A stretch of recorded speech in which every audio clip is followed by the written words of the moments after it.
CI గారి ముందు SI గారి ముందే మమ్మల్ని చంపేస్తామంటే వాళ్ళు నవ్వుతున్నప్పుడు మేము ఇప్పుడు ఆ ఊర్లోకి పోతే మాకు ఇంక బతికే పరిస్థితి లేదండి. మళ్ళీ మేము ఇంకా ఈ వీడియో తర్వాత కనబడతామో లేదో కూడా తెలియదు. మా ప్రాణాలకు రక్షణ కల్పించి ఒక ఆడబిడ్డనైన నాకు కనీస రక్షణ కరువైందండి. ఎవరు అక్కడ యాక్షన్ తీసుకోరు. దీనికి అంతటికీ కారణం ఉదయగిరి ఎమ్మెల్యే కాకర్ల సురేష్ గారు. అందరికీ నమస్కారం. నా పేరు బోసు ప్రసాద్. ఈ కమ్మపాలెం గ్రామంలో 65 కుటుంబాలు ఉన్నాయి. వాటిలో 50 కుటుంబాలు నాయుడు గారు ఉన్నారు, 15 కుటుంబాలు యాదవాస్ మేమున్నాము. ఇక్కడికి వచ్చి ఎవరైనా సరే ఏ అధికారి అయినా వచ్చి ఈ గ్రామంలో ఇంటింటి తిరిగి ఎంక్వైరీ చేసుకోండి. ఆ అమ్మాయి తట్టు న్యాయం ఉందంటే ఆ అమ్మాయికే చేయండి. ఈ గ్రామం మొత్తం ఈడ తట్టు ఉంది. ఎందువల్ల ఉందంటే ఆ అమ్మాయి చేసింది అక్రమం, మాకు తెలుసు అది.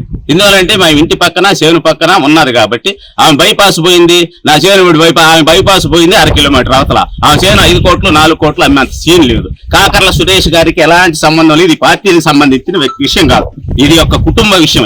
ఈ కుటుంబ విషయం 5 ఏళ్ల నుంచి జరుగుతుంది.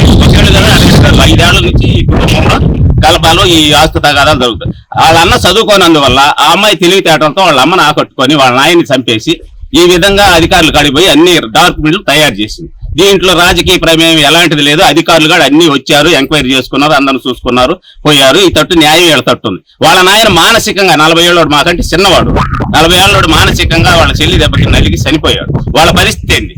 వాళ్ళు ఏం చేయాలా? అదేమంటే వాళ్ళ అమ్మని అండగా పెట్టుకొని వీళ్ళు నానా విధంగా కోర్టులకి వాటికి వీటికి తిప్పి వాళ్ళు ఏం పోయేవాళ్ళు. నిద్రలేసి వ్యవసాయం చేసుకోవాలి, బర్రెలు మేపుకోవాలి, కుటుంబం పోషించుకోవాలి. వాళ్ళు కోర్టుల చుట్టూ తిరగతరా లేకపోతే వీళ్ళు కుటుంబాన్ని పోషించుకోవాలి? ఎలా చేయాలి? ఏ అధికారి అయినా రండి. ఇది చెప్పేది చంద్రబాబు నాయుడుకి కానీ లోకేష్ గారికి కానీ ఏం అన్యాయం జరగల. వచ్చి కాకపోతే ఊళ్ళో అధికారులు ఎంక్వైరీ చేసుకోమండి. ఏ అధికారైనా ఎంక్వైరీ చేసుకో. ఆ అమ్మాయితో నలుగురుండే సరే మేము వాళ్ళకి అమ్మాయికి వదిలేస్తాం. ఆస్తి కానీ ఆ కుటుంబాలు కానీ మేమే దానికి సపోర్ట్. కాబట్టి వీళ్ళ కుటుంబాలకు మాత్రం న్యాయం చేయాలి. దీంట్లో ఎటువంటి అక్రమం లేదు, అన్యాయం లేదు. చేసిపోయింది అమ్మాయి, ఈ వాళ్ళలో చేరింది, అందరు అధికారులకు లంచాలు ఇచ్చింది, అంతా ఆస్తులు అంతా రాపించుకోమైంది. పెళ్లి అయిపోయినాక ఆస్తులను తీసుకుని మళ్ళీ వీళ్ళకి వచ్చిన ఆస్తులు కూడా రాపించుకోమా. ఎట్లా బతకాలి? వాళ్ళిద్దరు ఆడపిల్లలు ఎట్లా బతికించుకోవాలి?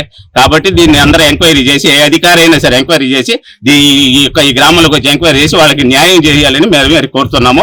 దీంట్లో కాకర సురేష్ గారికి ఎలాంటి సంబంధం లేదు. ఆయన వచ్చింది 2 సంవత్సరాలు అయింది. ఇది 5 ఏళ్ల నుంచి జరుగుతా ఉంది. ఇది దానికి ఎట్లాంటి సంబంధం లేదు. ఎన్ని బోకస్ మీడియాలు బోకస్ వ్యవహారం చేస్తే మాత్రం ఇదంతా జరిగేదిగా. ఊళ్ళోకి రండి, ఏ అధికారి అయినా ఊళ్ళోకి రండి, ఊళ్ళోకి వచ్చి ఎంక్వైరీ చేయండి. ఎంక్వైరీ చేసి వాళ్ళకి ఎవరికి న్యాయం ఉంటే వాళ్ళకి న్యాయం చేయండి. మేము వాళ్ళకి బంధువులం కాదు, వీళ్ళకి బంధువులం కాదు, కాబట్టి గ్రామస్తులం. అది దయచేసి న్యాయం చేయాలని కోరుకుంటున్నాం.